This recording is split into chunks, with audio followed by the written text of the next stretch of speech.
Magandang araw dyan sa inyo, saan man kayo ngayon, ingat-ingat pa rin tayo. Ano man yung mga ginagawa natin, pasensya na pala kayo kung ngayon lang tayo mag-upload dahil busy tayo lagi mga katabado sa ating trabaho. Pakita ko pala sa inyo yung ating dalawang babae na bloodline ng galing kay Esculin. Ito mga katabaders, mga magaganda talaga ng mga inahin.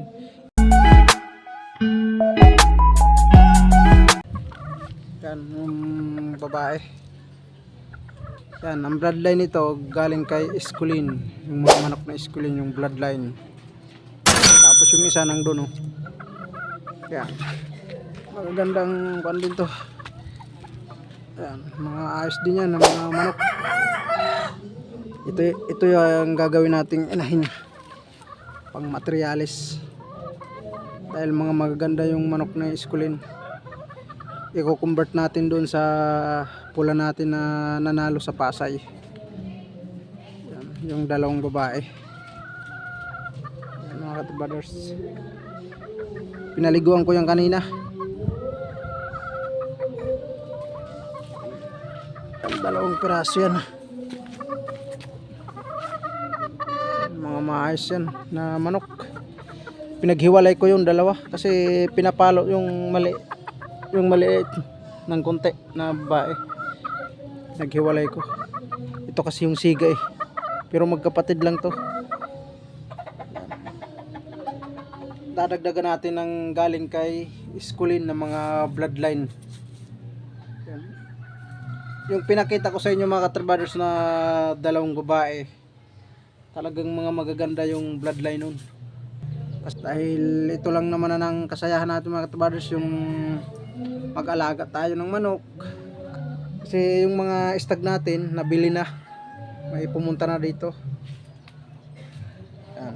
Kaya may papakita ko na lang sa inyo yung mga kuha natin dito, yung mga nanalo.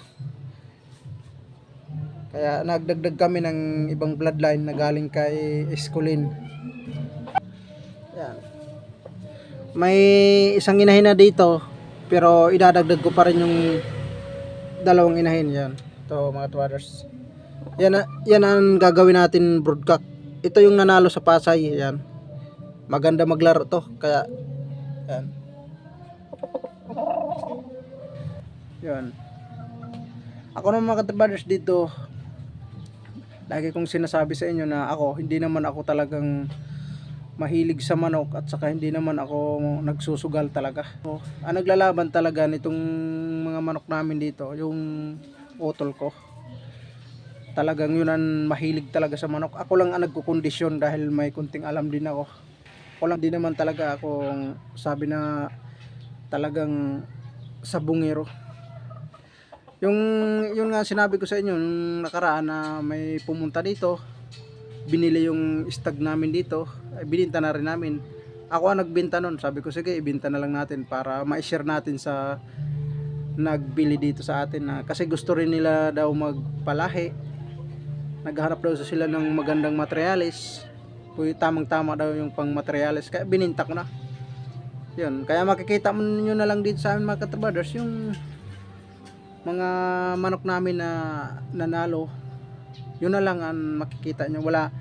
May isa pa kami dito na stags, pero yun nga ilalaban namin sa Malanday sa sunod. Tapos yung isang kapatid ng nanalo, kasi tatlo yun, dalawa nalaban na namin, yung pares pula. Yun na may papares namin dun sa ilalaban namin na stag para pang Malanday.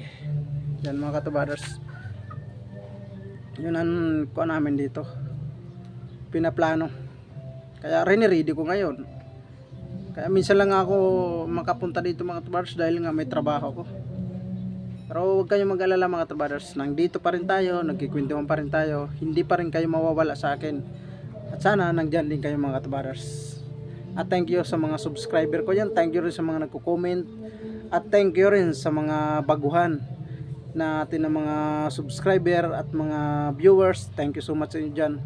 Hingi lang sana ako sa inyo ng pabor, pa-subscribe lang po ng aking channel, Morada Brothers TV, para matagal pa yung kwentuhan natin at marami pa tayong malalaman at marami pa tayong pag-uusapan na hindi natin alam at alam nyo, para tayo mag-share, share nyo yun sa inyo, i-share ko rin ang sa akin.